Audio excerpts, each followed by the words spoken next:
halaman 333 tentang keagungan masjid.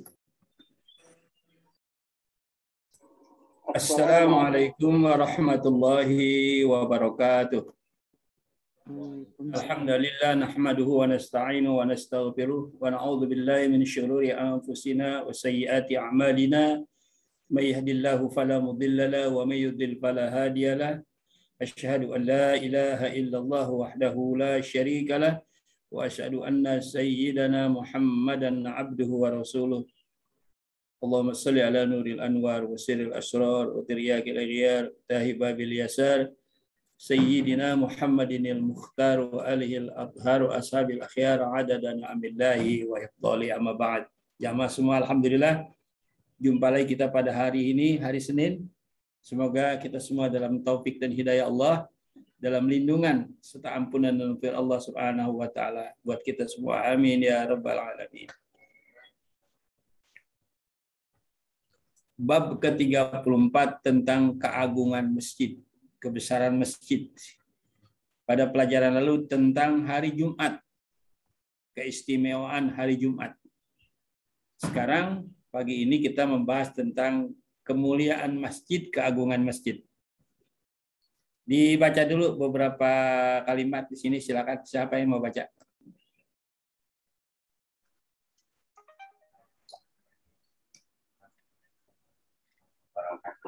Waalaikumsalam warahmatullahi wabarakatuh. Tentang keagungan masjid. Sallallahu alaihi wasallam bersabda,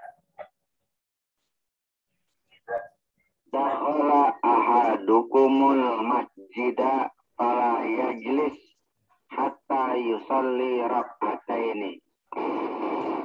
Artinya ketika seseorang dari kamu masuk ke masjid, maka lakukanlah salat sunat tahiyatul masjid 2 rakaat sebelum duduk.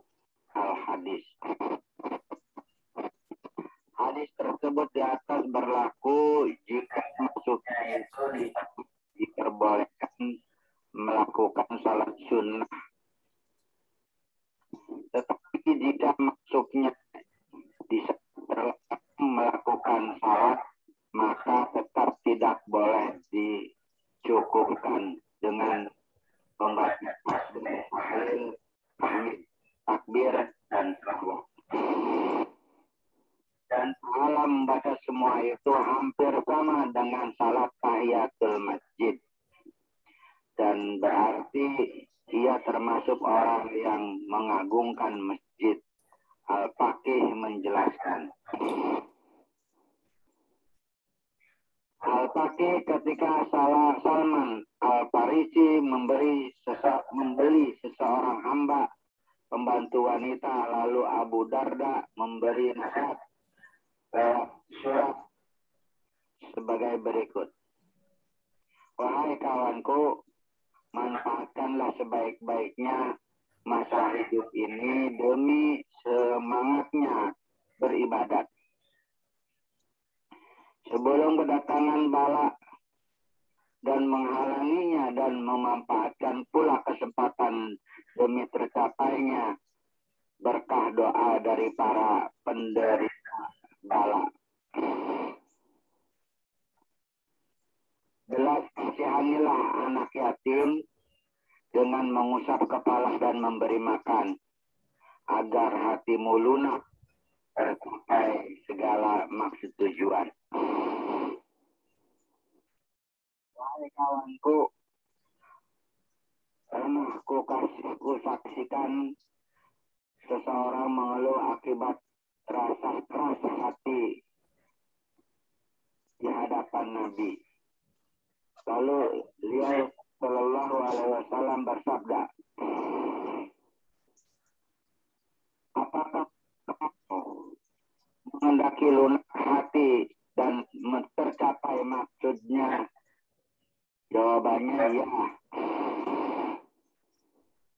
Kemudian beliau belas kasihanilah anak-anak yatim dengan mengusap kepalanya dan memberi makan, pasti berubah menjadi lunak hatimu dan tercapai maksudmu.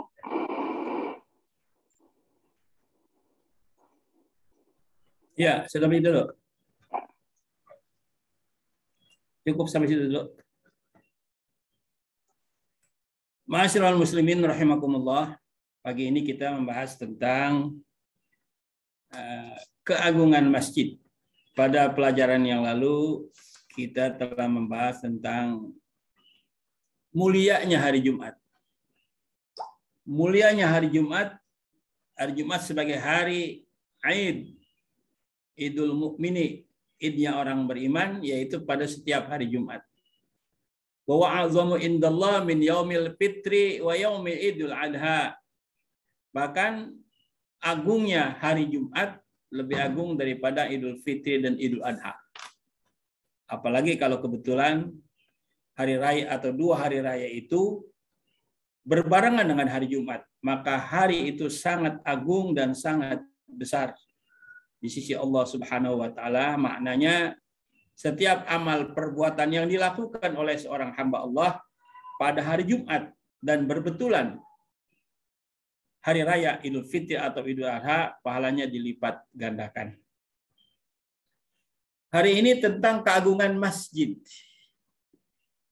Ya, tentang keagungan masjid, kebesaran masjid. Bukan kalau kemarin harinya, hari Jumatnya. Di sini dengan mengambil hadis dari Abu Hurairah, Nabi bersabda, "Idza dakhala ahadukumul masjida fala yajlis hatta yusalliya rak'atain." Iza dakhala ahadukumul masjid, apabila kamu memasuki suatu masjid, fala yajlis, maka janganlah engkau duduk hatta yusalliya rak'atain, hingga engkau melakukan salat 2 rakaat, yaitu salat apa namanya? Salat tahiyatul masjid. Jadi siapa saja yang masuk ke dalam masjid dilarang duduk sebelum dia melakukan sholat 2 rakaat, sholat sunat tahiyatul masjid. Itu yang pertama. Kemudian qala al-faqih rahimallahu taala, penyusun kitab ini berkata, idza kana fi waqtin mubah, itu pada saat kita masuk ke dalam masjid dalam waktu yang mubah, waktu yang tidak ada larangan melakukan sholat sunnah. Jadi kita masuk ke masjid, kita disunatkan sholat dulu 2 rakaat sebelum kita duduk, kalau waktunya itu waktu yang mubah.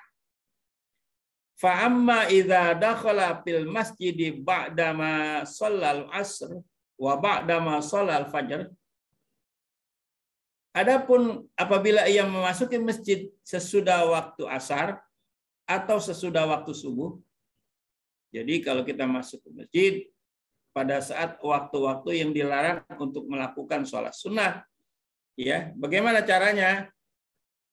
La yang bagi ayusalliya, tidak baik kita sholat di saat kita memasuki masjid di waktu-waktu yang terlarang sholat sunnah, yaitu antara kita ba'da sholat asar sampai maghrib atau ba'da sholat fajar, sholat subuh sampai syuruk, sampai selesai terbitnya matahari atau waktu duha. Li'annahu naha ayusalliya fi zalikal waqt walakinnahu yusabbi wa yuhallil. Akan tetapi solusinya di sini, ketika kita masuk ke dalam masjid dan waktunya waktu terlarang kita melakukan sholat sunnah, yusabbi wa yuhallil, kita bertasbih dan bertahlil. Wa yusalli ala Nabi sallallahu alaihi wasallam, dan membaca selawat kepada Nabi kita Muhammad sallallahu alaihi wasallam, fayanalu fadla shalah, maka hal itu dapat mengganti ya fadilah atau mengganti sholat sunat tahiyatul masjid. Apa yang mesti kita lakukan? Jadi sebelum kita duduk, kita baca subhanallah walhamdulillah wala ilaha illallah wallahu akbar wala haula wala quwata illa billahil aliyyil azim. Allahumma shalli ala sayyidina Muhammad wa ala ali sayyidina Muhammad, sebagai pengganti salat tahiyatul, atau kita masuk ke dalam masjid, di masjid itu sedang ada acara. Ya, acara Maulid di masjid kan besok nih. Nanti malam ya, malam Selasa awal atau malam Selasa ini malam 12 Rabiul Awal. Dianjurkan oleh MUI ya untuk kita melaksanakan serentak melaksanakan Maulid atau memperingati Maulid ba'dal maghrib sampai datang waktu Isya. Nah, kita datang kebetulan masuk kita ke dalam masjid, orang-orang sudah duduk semua. Masa kita mau sholat tahiyatul masjid, tempatnya juga udah banyak orang. Jadi solusinya bagaimana supaya kita tidak termasuk orang yang menyia-nyiakan atau kurang menghormati masjid? Solusinya adalah kita baca tasbih dan sholawat. Subhanallah walhamdulillah wala ilaha illallah wallahu akbar wala haula wala quwwata illa billahil aliyil azim. Allahumma shalli ala Sayyidina Muhammad wa ala ali Sayyidina Muhammad. Sekurang-kurangnya kita baca 1 kali. Apabila kita baca itu, maka kita sudah termasuk orang yang mengagungkan apa, Wan? Mengagungkan masjid. Sengaja saya putus supaya bisa dijawab. Jangan lagi tidur. Kalau tidur nggak ngerti itu. Apaan tadi ya? Nggak nyambung ucapan kita. Jaka sembung lagi makan toge pagi-pagi. Selanjutnya, di sini diceritakan ya,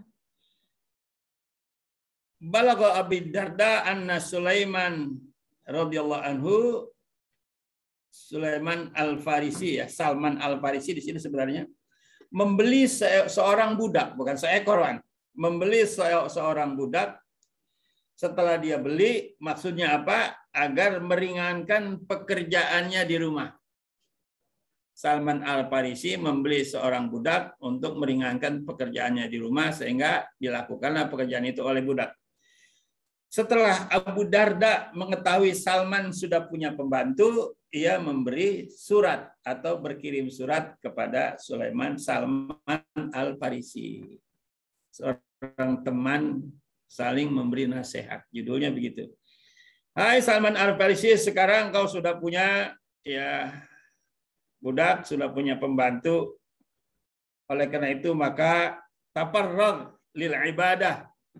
Gunakan waktu-waktu luang kamu untuk memperbanyak ibadah, begitu. Qabla an yanzila bika minal bala, sebelum datang bala. Sebab bisa saja datang bala sibuk, datang bala sakit, datang bala tidak bisa berangkat ke masjid. Tuh. Sebelum datang itu semua, gunakanlah waktu kita untuk ya beribadah.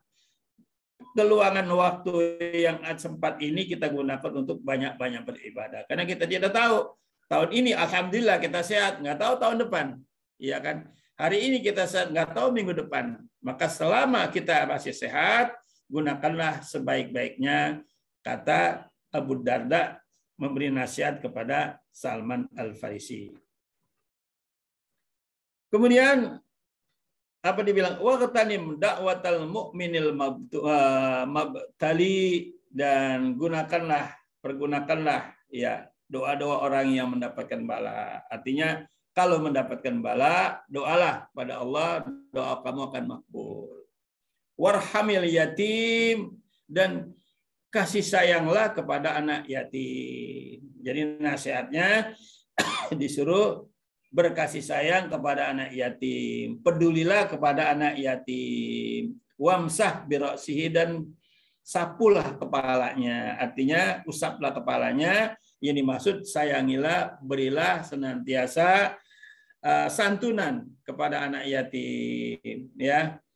Ada yang sebulan sekali di masjid di sini ya, itu gunakan itu. Ada kesempatan itu kalau ada yang menawarkan kita untuk menyantuni anak yatim, sedangkan kita tidak tahu di mana anak yatim, gunakan itu. Transfer aja kepada yang minta, karena dia gunakan itu untuk anak yatim. Dengan cara menggunakan keluangan rizki yang ada pada kita untuk kita berikan kasih sayang kita kepada anak yatim, Wat'amhu min ta'amika, dan berilah makanmu dari makanan itu.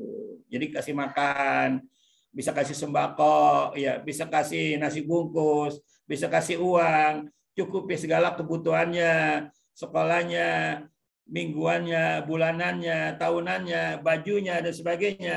Barang siapa yang peduli kepada anak yatim dengan berbagai pemberian fasilitas sodako-sodako yang diberikan kepadanya, yalinna qalbaka wa tudrika hajataka. Niscaya hatimu akan lembut dan hajat-hajat kamu akan diijabah. Saya pernah menganjurkan begini, Wan Opal, Wan, ada orang yang bisnis nggak pernah gul, gagal lagi, bukan gul lagi. Saya bilang Anda kurang sedekah. Ya. Coba ambil anak yatim atau niatkan. Kalau bisnis saya berhasil, maka sekian persen saya akan sodakohkan kepada anak yatim. Wah, gul, Wan, sebentar lagi gul, nggak gagal lagi.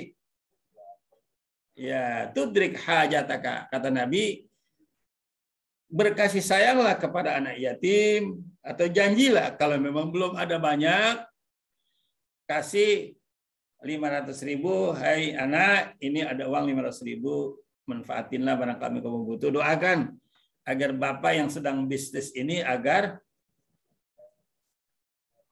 sukses. Insya Allah didoain, diangkat tangan, suruh baca Fatihah, angkat tangan. Insya Allah apa yang sedang kita garap, apa yang sedang kita cita-citakan dikabul Allah Subhanahu wa taala. Ini berdasarkan hadis Nabi kita Muhammad sallallahu alaihi wasallam tentang kasih sayang kepada anak.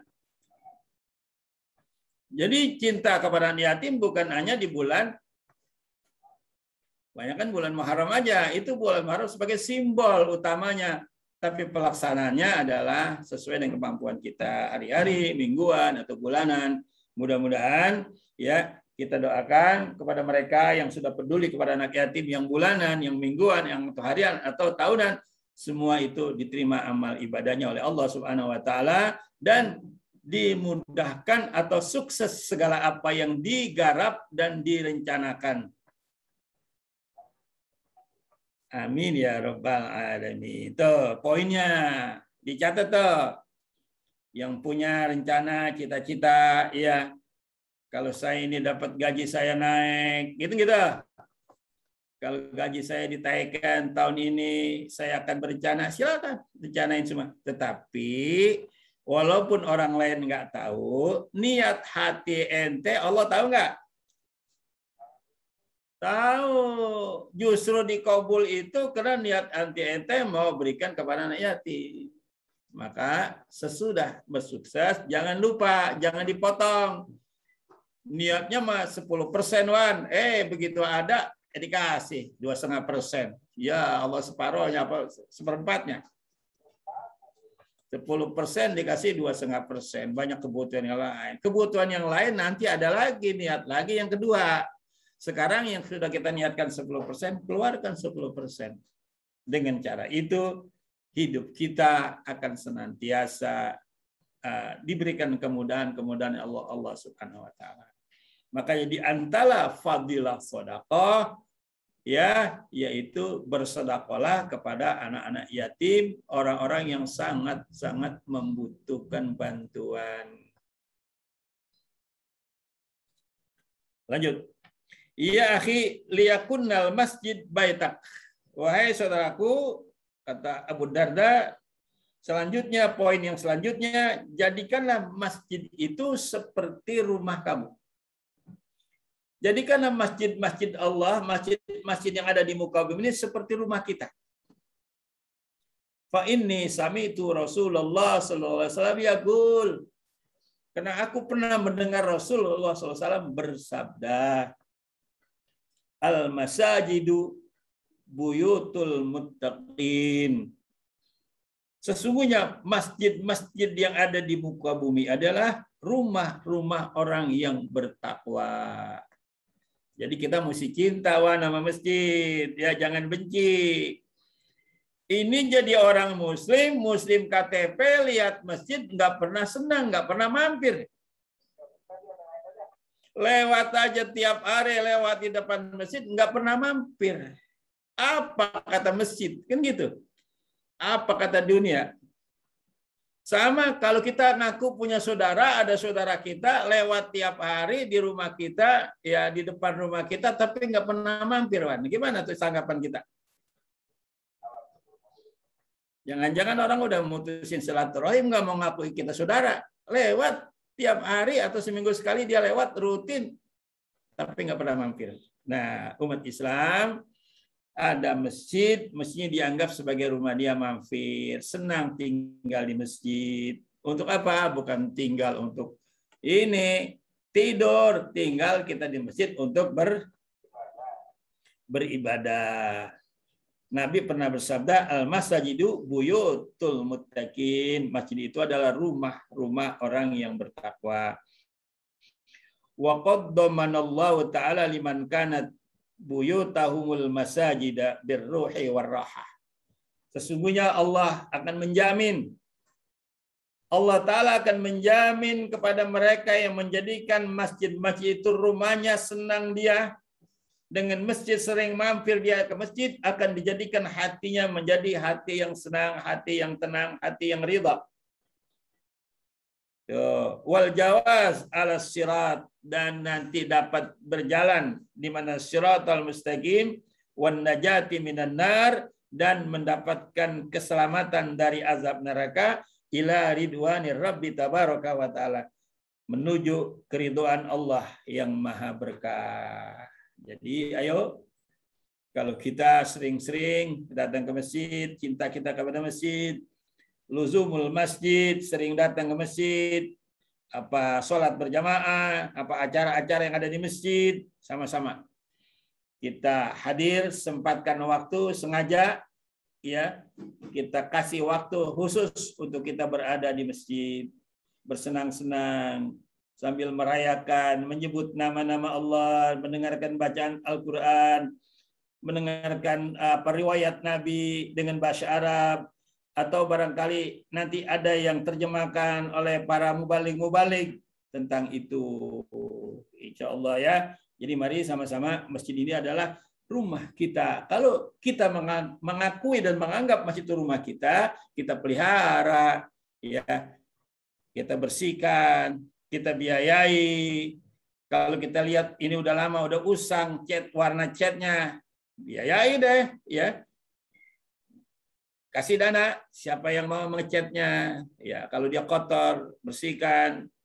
Ada yang namanya merbot, ya. Kasih uang merbot, ya. Barangkali dengan cara itu dia akan tambah rajin lagi dan seterusnya. Atau kita sendiri yang datang tiap hari Jumat, bersih-bersih masjid, bawa kanebo, bawa sapu, bawa kain vel, itu adalah amal yang terbaik sebagai tanda cinta kita kepada Allah, cinta kita kepada masjid-masjid kita sebagai rumah orang-orang yang bertakwa pada Allah Subhanahu wa taala.